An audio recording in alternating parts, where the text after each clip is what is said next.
paint this picture in your mind, if you would. It's April 1995, and you're just driving down this completely unremarkable, routine stretch of Oklahoma highway. Right. Just a totally normal spring day. Exactly. Up ahead, a state trooper spots this faded yellow sedan cruising along, and he pulls it over for literally the most mundane reason you can possibly imagine. Let me guess. A broken taillight. Close. There was just no license plate on the bumper, so, the driver steers onto the shoulder, and he's incredibly polite. Oh, wow. Yeah, he's completely cooperative. As the trooper walks up, the driver even casually volunteers that he's carrying a concealed weapon under his jacket. Which, sounds like a pretty by-the-book police encounter. It really does. It feels like the kind of traffic stop that happens like 1,000 times a day across the country, except, and this is the wild part, it isn't. Right, because of who that driver actually is. Yeah, because this polite, totally cooperative driver has just driven away from the deadliest act of domestic terrorism in United States history. It is the absolute definition of a jarring contrast. You have this total banality of a highway traffic stop, and it's masking this incomprehensible, world-shattering tragedy. It really is. So welcome to today's deep dive.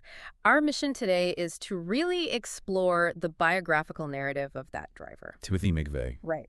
We're going to trace his life, starting from, very quiet childhood in upstate New York. We'll follow him into his highly decorated military service, and then really map out that subsequent, very deliberate radicalization that just took over his life. Because we want to examine that chilling sequence of decisions that ultimately led to the Oklahoma City bombing. Exactly. Now, before we really get into this timeline, I think we need to make something very clear to you, our listener. Yes, definitely. We are going to be detailing some incredibly intense, extreme, anti-government ideologies today. And I want to emphasize that we are looking at this strictly historically and psychologically. Right. We're trying to understand the mechanics of how this radicalization actually happened. Exactly. We are impartially relaying the factual events and the belief systems as they were documented in the historical record. We are obviously in no way endorsing or validating any of these dark, extreme viewpoints. Definitely not. Our focus is purely on understanding how a person's life unfolds to reach such a catastrophic point. So let's start at the beginning, because, we really have to ask how a seemingly unremarkable kid developed such a rigid, militant worldview. Right. So he was born in 1968, and he was raised mostly by his father after divorce in a pretty small New York town. And looking at the sources, he comes across as a pretty socially withdrawn kid, the kind who easily just fades into the background. Yeah, but he found these very distinct ways to assert control over his environment. First, he found it through technology. Oh, really? Like early computers? Yeah. While he was still in high school, he was actually using this early home computer to hack into government systems. Wow, that's intense for a high schooler back then. It is. And the second way he found control was through firearms. It was a world that his grandfather actually introduced him to. That dual interest is such a fascinating foundation complex, systems on one hand and weaponry on the other. Totally.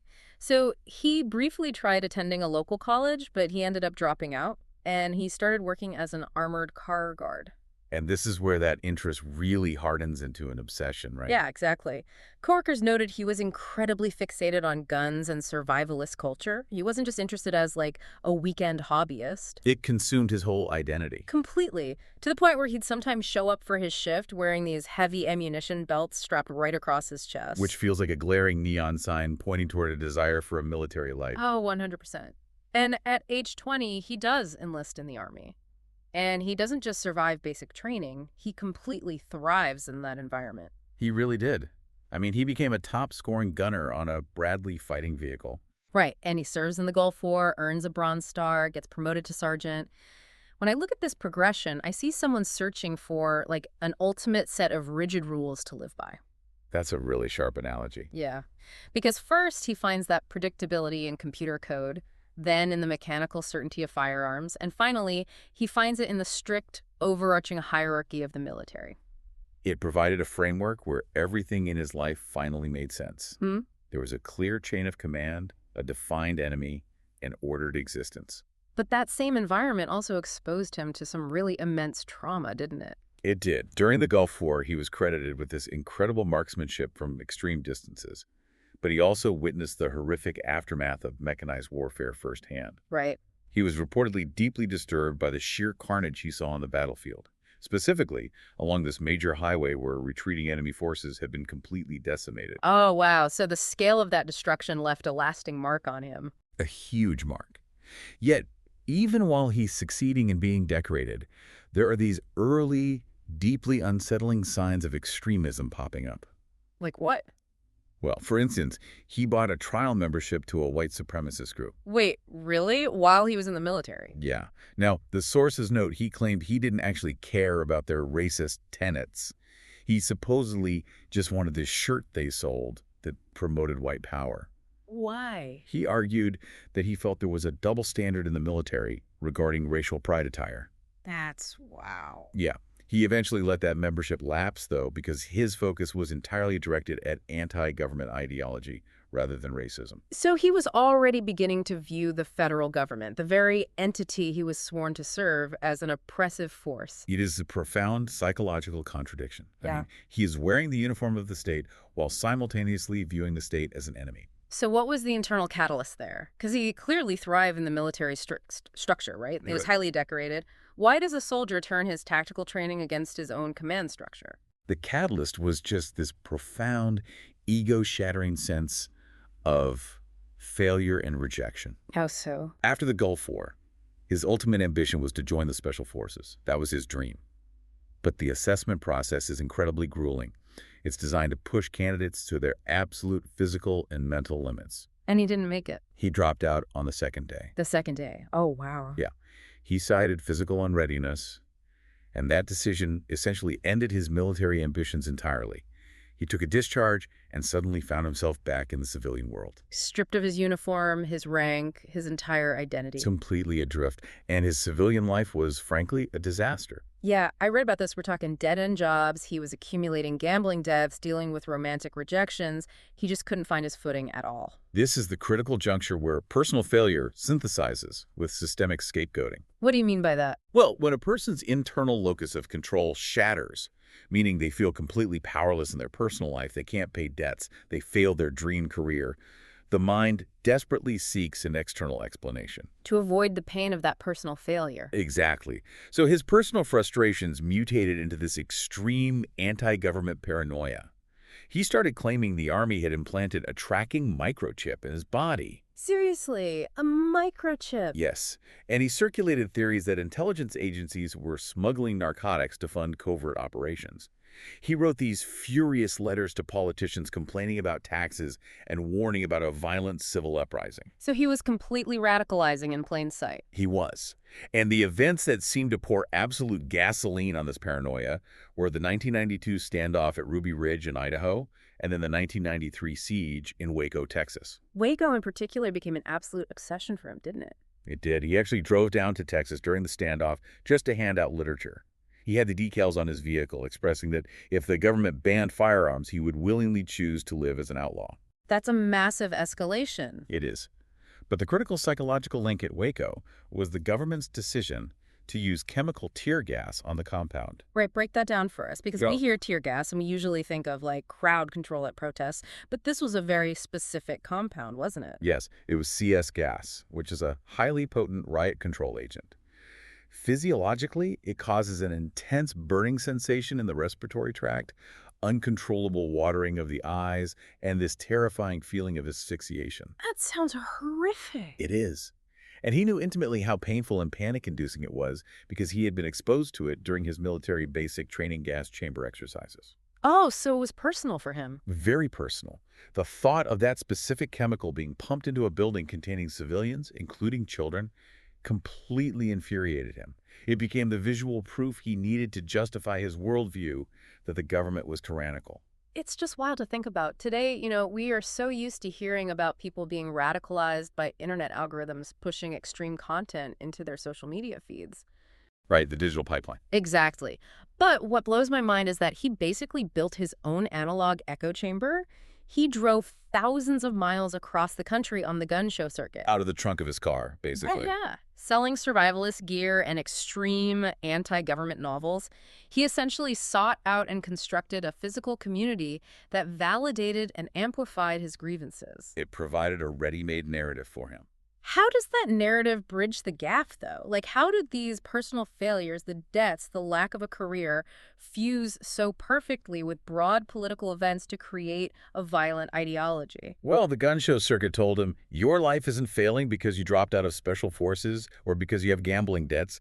Your life is failing because a corrupt government is destroying the American dream. Ah, it externalizes all the blame. Precisely. Waco simply provided the final justification to turn that personal anger into a tactical mission.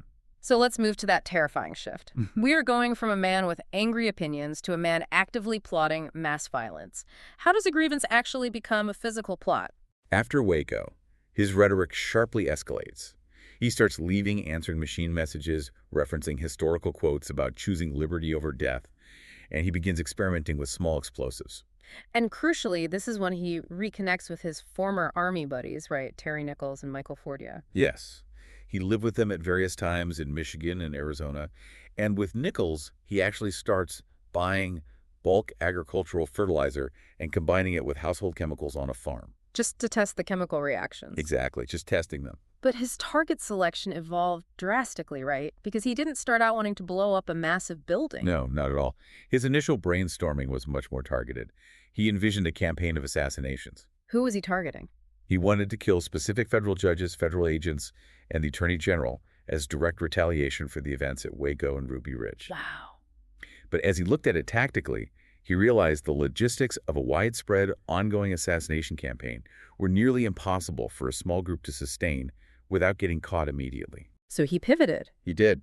He concluded that federal agents were enemy combatants, and therefore, striking one of their command centers, a massive federal building, would send a louder, unmistakable ideological message. He was treating his own domestic environment as a hostile foreign war zone. He stripped away his civilian identity to operate like a rogue logistical officer. It's chilling when you look at it that way. The preparation is staggering, too. I mean, they didn't just buy a bomb, they built one from scratch. They gathered 5,000 pounds of ammonium nitrate fertilizer and racing fuel. 5,000 pounds. Yeah, and buying that much fertilizer would normally raise massive red flags, but they utilized the cover of agricultural areas to blend in. Then they rented a heavy-duty box truck under a fake alias. He even had a friend laminate a forged driver's license for him. He was incredibly methodical. Yeah, so wait, let me challenge something here. The media narrative for decades has painted him as the ultimate lone wolf terrorist. But given how much he relied on his former army network to scout locations, test explosives, and hide out, was he really a lone wolf? Or did he view this as a legitimate military operation? You are hitting on a massive misconception. He absolutely did not view himself as a lone wolf, and the facts push back hard on that myth. He viewed this entirely through a military lens. Really? Yes. When he tried to recruit people, he used language that challenged their willingness to fight and endure hardship for a larger cause. In his mind, he wasn't an isolated criminal. He was an insurgent commander marshaling a small, dedicated cell of resistance fighters. So he relied heavily on that network. For logistics, for cover, and most importantly, for psychological validation. That brings us to April 19th, 1995, the culmination of this entire plot. He drives the explosive-laden rental truck right in front of the Alfred P. Murrah Federal Building in Oklahoma City. He lights a timed fuse. And he just walks away to a getaway car. The resulting blast was catastrophic. It destroyed the entire north half of the building. 168 people died, and nearly 700 more were severely injured. It's heartbreaking. And tragically, 19 of those victims were children in a second-floor daycare center. Yes. I have to ask about his justification here. Because he later claimed he didn't know the daycare center was there, stating he might have chosen a different target if he had known. But his co-conspirators later indicated they were fully aware of the daycare's presence. Right. There are conflicting accounts on that. How on earth did he justify the deaths of children to himself? He justified it through complete tactical detachment. He utilized military terminology as a psychological shield. What kind of terminology? In later letters and interviews, he described the loss of innocent life as inevitable collateral damage. He explicitly compared his bombing of the federal building to United States military strikes in foreign countries. So he thought it was morally equivalent? Yes. By rigidly categorizing his bombing as a formalized act of warfare, he insulated himself from the profound moral horror of what he had done. If it's a war, then in his mind, civilian casualties are just an unfortunate byproduct of the mission. It's incredibly dark. Before we talk about how he was caught, there is this dark irony we have to point out. On the exact day he murdered 168 innocent people, he was pulled over in that routine traffic stop we mentioned at the beginning. Right, arrested for the concealed weapon and the missing license plate. But listen to what he was wearing. He had on a T-shirt displaying a famous image of a historical assassination accompanied by a Latin phrase about overthrowing tyrants. And on the back, it featured a paraphrased quote from a founding father about the necessity of refreshing the tree of liberty with blood. He genuinely believed he was a patriot. He had completely internalized this grand historical narrative where he was the savior of the Republic, and he was just sitting in a county jail on a weapons charge, absolutely oblivious to the fact that the FBI was closing in on his true identity. Which leads right into the investigation, because the FBI in Oklahoma City was moving at lightning speed. Explain the mechanics of that. Because how did law enforcement actually connect the dots from a 5,000-count explosion that pulverized a skyscraper all the way to a guy sitting in a county lockup for a traffic violation? It was an absolute masterclass in forensic reconstruction. It really comes down to the physics of an explosion. Okay, how so? Well, the bomb was located inside the cargo box of the truck, meaning the immense blast wave pushed outward and upward. Beneath the truck, the rear axle was made of solid, heavy forged steel. So it didn't vaporize. Exactly. Instead of being vaporized, that heavy axle survived the blast and was driven straight down into the crater. Investigators sifting through that massive debris field located a fragment of that exact axle. That's unbelievable. And from there, they managed to trace the vehicle identification number stamped right onto the metal. From a piece of forged steel in a crater to a VIN, that is incredible. And that VIN led them directly to a specific rental agency in Junction City, Kansas. The agency workers helped an FBI artist create a composite sketch of the man who had rented the truck under a fake alias. And someone recognized the sketch. Law enforcement circulated it around town, and the manager of a local motel recognized the face. She pulled her records and identified him as Timothy McVeigh. Wow. Let's look at the trial and the execution, because his desire for control just never wavers. The trial is heavily publicized, eventually moved to Denver to ensure an impartial jury. Privately, he wanted his attorneys to use a necessity defense. Right. He wanted to argue in federal court that his actions were legally justified. Because he felt he was defending against an inherently hostile, murderous government. But his legal team flat out refused to use that strategy. They knew a judge would never allow a defense that essentially legalizes mass murder as a form of political protest. Right, so ultimately, the jury found him guilty on all federal counts, including the use of weapon of mass destruction, and they recommended the death penalty. Which brings up another fascinating psychological point. Most inmates on death row spend decades fighting for their lives, filing endless appeals. But he does the exact opposite. He drops his remaining legal appeals to fast-track his execution. He explicitly stated he preferred death over spending his life in a cage, didn't he? Yes.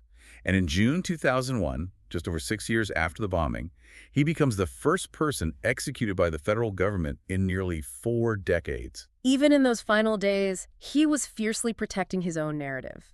He actually wrote a letter to his hometown paper demanding his body not be autopsied. Because he stated he was sentenced to death, not to be surgically dismantled. It is entirely about control. He orchestrated every single detail of his own end. He dictated his last meal 2 pints of mint chocolate chip ice cream. He chose not to make a final verbal statement in the execution chamber.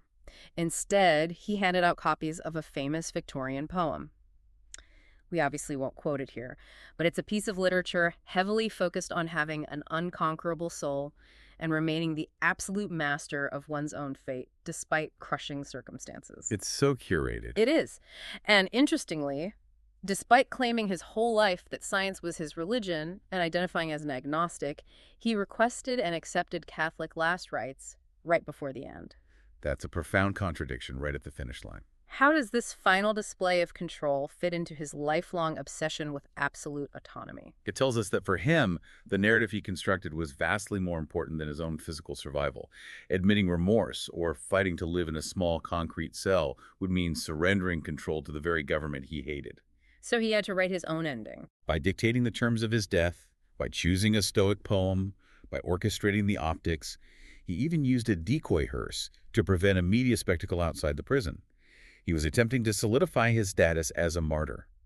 He desperately wanted history to remember him as a soldier who gave his life for a political cause, rather than as a terrorist who murdered innocents. That is just It's chilling, but tracing this biography is incredibly vital for us today. When we look back at this historical blueprint, it's remarkably grim. We see a clear step-by-step mechanism of how a person radicalizes. We really do. You take personal disenfranchisement and a feeling of total failure, you combine it with rigorous military tactical training, and then immerse that individual in an insular extreme subculture. And it culminates in unspeakable tragedy. Exactly. Understanding those specific mechanics is crucial for us now. It teaches us how to recognize when extreme anti-institutional ideologies are quietly taking root in isolated individuals in any community. The warning signs are almost always there if you know what to look for, right? Yes. The shifting of blame for personal failures, the complete dehumanization of political opponents, and the desperate search for a rigid, absolute doctrine to explain personal misery. I want to leave you, our listener, with a really chilling concept to mull over. Think about everything we just discussed. He was able to achieve this total level of radicalization, recruit accomplices, and successfully build and execute a massive, devastating attack, relying almost entirely on analog tools. That's the scariest part. We are talking about physical meetups at gun shows, printed newsletters sent through the Postal Service, and plotting via payphones on the side of the highway. It's incredibly slow manual networking. Right. So if a person could create that much destruction using the slow analog echo chamber of 1995, how much more accelerated, invisible, and dangerous is this exact same psychological blueprint in our modern era of encrypted messaging apps and algorithmic social media feeds? It's a sobering thought. The technology we use to connect changes rapidly, but the underlying human vulnerabilities and the psychology of radicalization remain exactly the same. It all circles back to that faded yellow sedan on the shoulder of the Oklahoma highway. The mundane mask hiding a jagged, terrifying reality. We like to think that monsters are easy to spot, that they announce themselves, but sometimes they're just polite drivers who happen to be missing a license plate.